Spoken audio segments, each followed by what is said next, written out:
मुझे पार्ट 1 इसलिए पसंद नहीं आया था क्योंकि उसमें रणवीर सिंह बहुत कम था, अक्षय खन्ना ज्यादा था। बट ये मूवी तो भाई डिलीवर कर दिया इसने। रणवीर सिंह की मूवी है, स्ट्रेट अप। ये मतलब 4 साल 5 साल उस बंदे ने जो तपस्या करी है ना भाई, उसका रिजल्ट है ये। अगर तुम लोगों के पटाखे खत्म हो गए तो मैं धमाका शुरू करूं।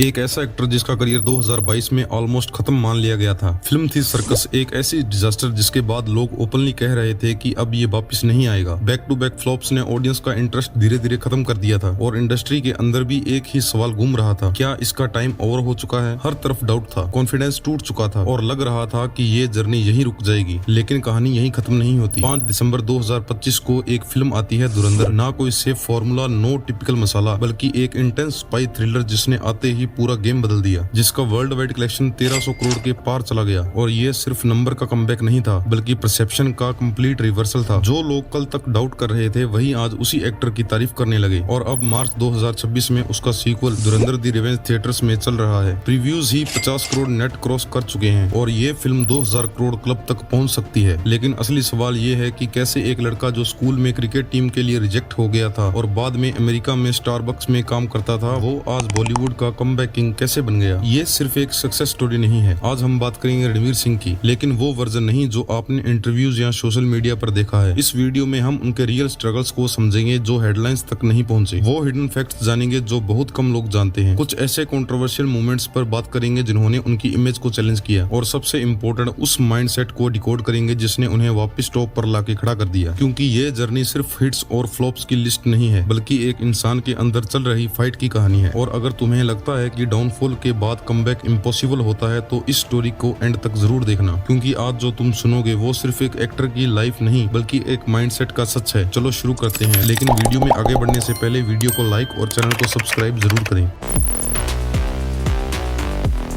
रणवीर सिंह का असली नाम रणवीर भावनानी है। 6 जुलाई 1985 को मुंबई में एक सिंधी फैमिली में उनका जन्म हुआ। उनकी फैमिली रूट्स काफी गहरी हैं, क्योंकि उनके दादा दादी पार्टीशन ऑफ इंडिया के दौरान कराची से मुंबई आए थे। शायद इसी वजह से उनके अंदर बचपन से ही एक अलग इंटेंसिटी और हंगर डेवलप हुई थी, एक ऐसी ड्राइव जो सिर्फ सक्सेस के लिए नहीं बल्कि अपनी पहचान बनाने के लिए होती है। उनकी मम्मी अंजू और पापा जगजीत सिंह भावनानी ने हमेशा उन्हें फ्रीडम दी कि वो अपने सपनों को एक्सप्लोर कर सकें बिना किसी प्रेशर के। स्कूल डेज से ही रणवीर का इंक्लिनेशन परफॉर्मेंस की तरफ था। एक्टिंग, डिबेट्स और स्टेज प्रेजेंस में वो हमेशा आगे रहते थे। लेकिन उनकी लाइफ का एक इंटरेस्टिंग और कम सुना गया इंसिडेंट ये है कि उन्होंने स्कूल के दौरान गिल्स शील्ड क्रिकेट टीम के लिए ट्राई किया था। सिलेक्शन प्रोसेस के वक्त वो थोड़ा लेट पहुंच गए और उस वक्त थे सिलेक्टर मोहिंदर अमरनाथ ने उन्हें रिजेक्ट कर दिया। बाद में रणवीर ने खुद माना कि ये रिजेक्शन उनके लिए एक ब्लेसिंग बन गया, क्योंकि अगर वो सिलेक्ट हो जाते तो शायद एक्टिंग का सफर कभी शुरू ही नहीं होता। उनके बचपन का एक और छोटा लेकिन रिवीलिंग इंसिडेंट है। एक बार स्कूल में उन्हें सस्पेंशन मिल गया था, सिर्फ इसलिए क्योंकि वो क्लास के अंदर हेडफोन्स लगाकर छैया छैया सॉन्ग सुन रहे थे। ये मोमेंट छोटा जरूर लगता है, लेकिन ये दिखाता है कि बॉलीवुड का जुनून उनके अंदर कितनी अर्ली एज से था। ये सिर्फ इंटरेस्ट नहीं था, बल्कि एक ऑब्सेशन था जो धीरे धीरे उनकी पर्सनैलिटी का कोर बन गया। फैमिली बैकग्राउंड भी उनकी जर्नी में एक इम्पोर्टेंट रोल प्ले करता है। उनकी दादी चंद बुर्के हिंदी सिनेमा में कैरेक्टर एक्ट्रेस रह चुकी हैं और उनका extended family connection Anil Kapoor तक जाता है। मतलब सिनेमा उनके आसपास हमेशा से था, लेकिन फिर भी उनका रास्ता इजी नहीं था। कॉलेज तक पहुंचते पहुंचते उन्होंने एक इम्पोर्टेंट डिसीजन लिया, अपना सरनेम भावनानी ड्रॉप कर दिया, क्योंकि उन्हें लगता था कि ये उनके ब्रांड को लिमिट कर सकता है और ऑडियंस के साथ कनेक्ट करने में बैरियर बन सकता है। सरफेस पर ये एक सिंपल और कंफर्टेबल अपब्रिंगिंग लग सकती है, लेकिन अंदर से ये कहानी काफी लेयर्ड और कॉम्प्लेक्स थी। एक तरफ स्ट्रॉन्ग फैमिली सपोर्ट, दूसरी तरफ अपनी आइडेंटिटी बनाने का प्रेशर, और बीच में एक ऐसा लड़का जो अभी तक ये समझने की कोशिश कर रहा था कि उसकी असली जगह कहाँ है।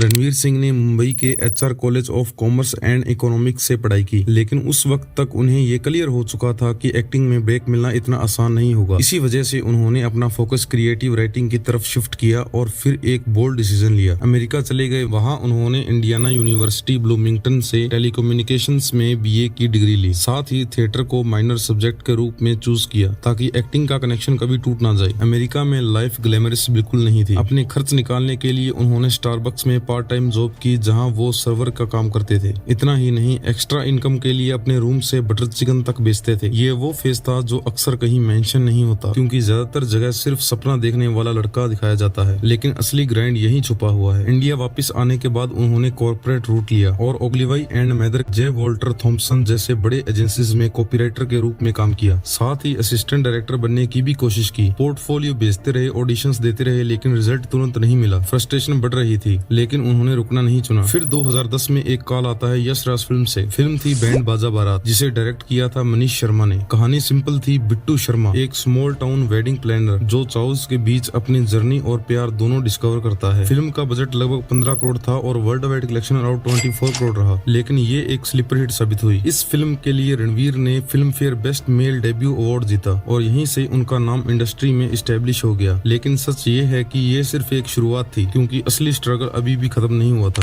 And now the award for best debut male. Ranveer Singh for band बाजा बारात। ना लड़कियां ताड़ने में, ना चाय में, ना चाउमीन में।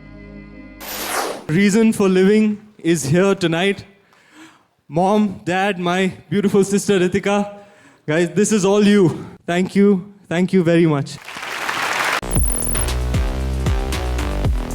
रणवीर सिंह के करियर का ये फेज उन्हें सिर्फ एक प्रोमिसिंग एक्टर से उठाकर पूरे बॉलीवुड का सुपरस्टार बना देता है। 2011 में लेडीज वर्सेस रिक्की बहल आई, जिसे मनीष शर्मा ने डायरेक्ट किया था। इस फिल्म में रणवीर ने एक चार्मिंग कॉनमैन का रोल प्ले किया, जो अलग अलग आइडेंटिटीज के साथ लोगों को कॉन करता है। फिल्म को क्रिटिक्स से पॉजिटिव रिस्पॉन्स मिला और ये क्लियर हो गया कि उनके अंदर सिर्फ एनर्जी नहीं बल्कि परफॉर्मेंस की डेप्थ भी है। फिर 2013 में उन्होंने एक रिस्की टर्न लिया लुटेरा के साथ, जिसे विक्रमादित्य मोटवानी ने डायरेक्ट किया था। ओ हेनरी की शॉर्ट स्टोरी से इंस्पायर इस फिल्म में उन्होंने एक दुखी और साइलेंट थीफ का रोल प्ले किया। फिल्म बॉक्स ऑफिस पर स्ट्रगल करती रही, लेकिन उनकी परफॉर्मेंस को क्रिटिक्स ने काफी सराहा। इसी साल एक टर्निंग पॉइंट आता है गोलियों की रासलीला रामलीला के साथ, जिसे संजय लीला बंसाली ने डायरेक्ट किया था। Romeo Juliet inspired Gujarati backdrop वाली इस फिल्म ने वर्ल्ड वाइड 200 करोड़ से ज्यादा कमाकर उन्हें कमर्शियल जोन में इस्टेब्लिश कर दिया। 2014 में गुंडे डायरेक्टेड बाय अली अब्बास जफर ने उनका मास अपील और स्ट्रॉन्ग किया, जहां फिल्म ने 100 करोड़ क्लब क्रॉस किया। लेकिन असली एक्सप्लोजन आया 2015 में बाजीराव मस्तानी के साथ। एक बार फिर बंसाली के डायरेक्शन में रणवीर ने पेशवा बाजीराव का रोल इतने इंटेंसिटी के साथ निभाया कि उन्हें film fair best actor award मिला और फिल्म ने वर्ल्ड वाइड 300 करोड़ से ज्यादा कमा लिया। ये मूवमेंट उनके करियर का डिफाइनिंग पीक था। 2018 में पद्मावत रिलीज हुई, जहां उन्होंने अलाउद्दीन खिलजी का डार्क और रूथलेस कैरेक्टर प्ले किया। फिल्म का बजट अप्रोक्स 200 करोड़ था और वर्ल्ड वाइड कलेक्शन 500 करोड़ रहा, लेकिन ये प्रोजेक्ट कंट्रोवर्सी से भी घिरा रहा। हिस्टोरिकल डिस्टॉर्शन के एलिगेशन, प्रोटेस्ट और रिलीज डिलेज के बावजूद रणवीर की परफॉर्मेंस को सबने स्टैंड आउट माना।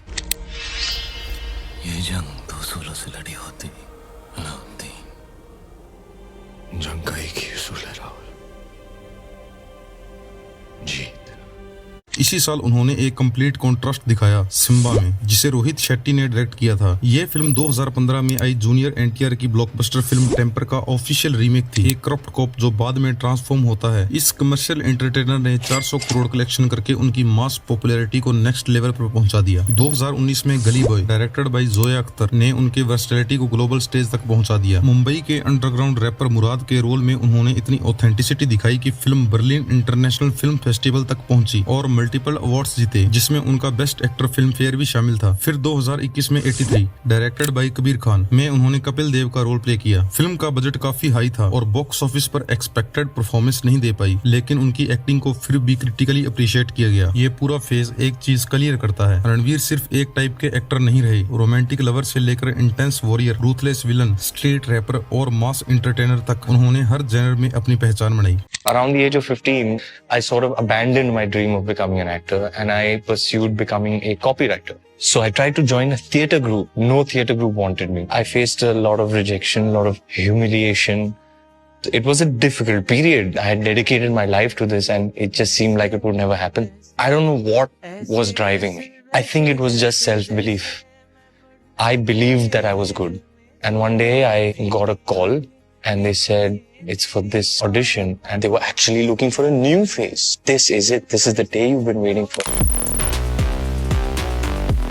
हर राइज के बाद एक डाउनफॉल आता है और रणवीर सिंह के करियर में भी ये फेज काफी इंटेंस रहा। 2014 में किल दिल बॉक्स ऑफिस पर फेल हो गई और फिर 2016 में बेफिक्रे, जिसे आदित्य चोपड़ा ने डायरेक्ट किया था। इस फिल्म में उनका स्टैंड अप कॉमिक स्टाइल और बोल्ड स्केनेस काफी कंट्रोवर्शियल रहे, लेकिन ऑडियंस के साथ स्ट्रॉन्ग कनेक्शन नहीं बन पाया। इसी बीच दिल धड़कने दो उनका रोल सपोर्टिंग जोन में था और फिल्म को एवरेज रिस्पॉन्स मिला, जिसे उनकी सोलो बॉक्स ऑफिस पुल पर भी सवाल उठने लगे। आगे चलकर 2022 उनके लिए और भी चैलेंजिंग साल बन गया। जैश भाई जोरदार एक सोशल स्टायर थी जो फीमेल फोएटिसाइड जैसे सीरियस इश्यूज को हाईलाइट करती थी। रणवीर ने इस रोल के लिए बॉडी ट्रांसफॉर्मेशन भी किया, लेकिन फिल्म कमर्शियल लेवल पर इम्पैक्ट क्रिएट नहीं कर पाई। और फिर आई वो फिल्म जिसे उनके करियर का सबसे बड़ा झटका माना गया, circus, directed by Rohit Shetty. Double role, comedy setup और हैवी बजट के बावजूद फिल्म सिर्फ 60 करोड़ वर्ल्ड वाइड कलेक्ट कर पाई, जबकि इसका बजट लगभग 150 करोड़ था। ये एक मैसिव लॉस था और इंडस्ट्री में ये नैरेटिव चल पड़ा कि रणवीर का टाइम खत्म हो गया है। क्रिटिक्स ने भी इस फेज में उनकी फिल्म्स को काफी खराब रिव्यूज दिए और ऑडियंस का कनेक्शन धीरे धीरे वीक हो गया था। ये सिर्फ बॉक्स ऑफिस का डाउनफॉल नहीं था, बल्कि एक इमोशनल और मेंटल चैलेंज भी था। प्रेशर बढ़ रहा था, डाउट्स ग्रोथ कर रहे थे, लेकिन यही वो वक्त होता है जब किसी का असली कैरेक्टर सामने आता है। रणवीर ने कभी गिव अप नहीं किया। शायद यही कंसिस्टेंसी और बिलीव आगे चलकर उनके कमबैक की फाउंडेशन बनने वाली थी।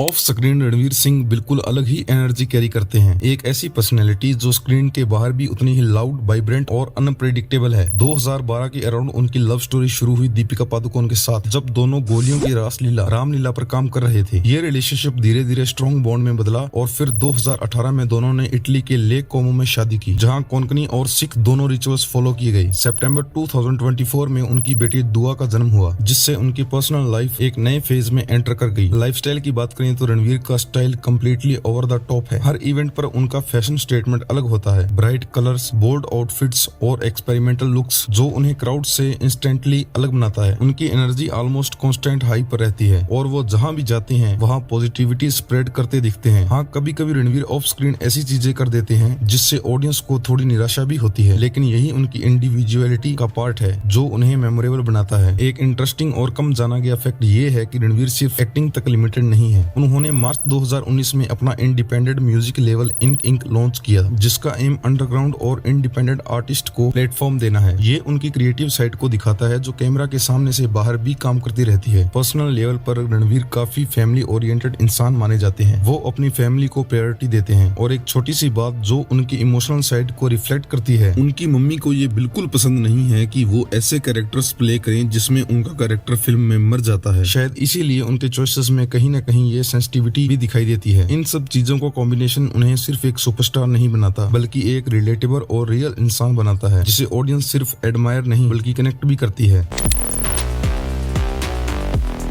रणवीर सिंह के करियर का सबसे पावरफुल चैप्टर तब शुरू होता है जब सब कुछ खत्म होता हुआ लग रहा था। 2023 में रॉकी और रानी की प्रेम कहानी रिलीज हुई, जिसे करण जौहर ने डायरेक्ट किया। इस फिल्म में रणवीर ने वेस्ट दिल्ली के लाउड, इमोशनल और फुल ऑन एंटरटेनिंग रॉकी का कैरेक्टर प्ले किया। फिल्म ने वर्ल्ड वाइड 350 करोड़ से ज्यादा कमाकर सॉलिड हिट स्टेटस अचीव किया। क्रिटिक्स ने स्पेशली उनके चार्म, कॉमिक टाइमिंग और स्क्रीन प्रेजेंस की काफी तारीफ की। ये एक सिग्नल था कि रणवीर अभी गेम से बाहर नहीं हुए हैं। 2024 में Singham again directed by Rohit Shetty में उन्होंने अपने पॉपुलर कैरेक्टर सिम्बा का एक्सटेंडेड कैमियो किया। फिल्म का परफॉर्मेंस मॉडरेट रहा, लेकिन रणवीर की प्रेजेंस ने एक बार फिर ऑडियंस को रिमाइंड किया कि उनके अंदर वो स्पार्क अभी भी जिंदा है, लेकिन असली एक्सप्लोजन अभी बाकी था। फिर आता है 2025, एक ऐसा साल जिसने पूरा नैरेटिव ही चेंज कर दिया। धुरंधर डायरेक्टेड बाय आदित्य दत्त ने रणवीर के करियर को एक नए लेवल पर पहुंचा दिया। फिल्म में उनके साथ दिखे संजय दत्त, अक्षय खन्ना, अर्जुन रामपाल और आर माधवन। स्टोरी एक इंटेंस और लेयर्ड स्पाई थ्रिलर थी जो 1999 के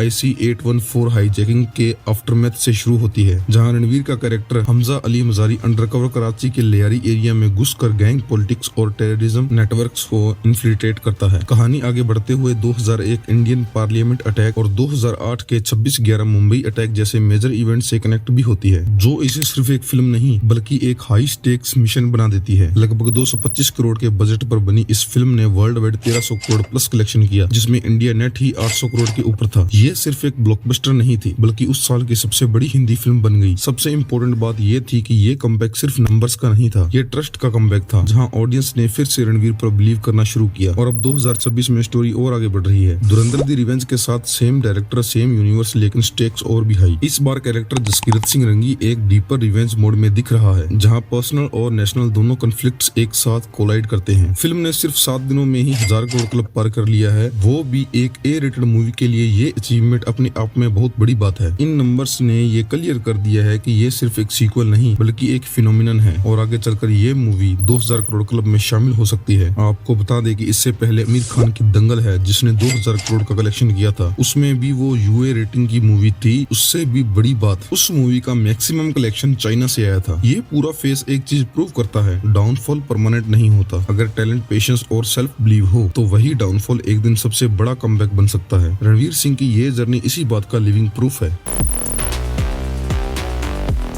कंट्रोवर्सीज भी उनकी जर्नी का हिस्सा रही हैं। नवंबर 2025 में international film festivals of India के दौरान उन्होंने कंतारा के देवा स्टाइल का इमिटेशन किया और फीमेल गोस्ट जैसा कमेंट पास किया। Female ghosts gets inside your body. That performance, that one shot. Did you see Kantara, sir? You saw it? What shot that he gave? That one.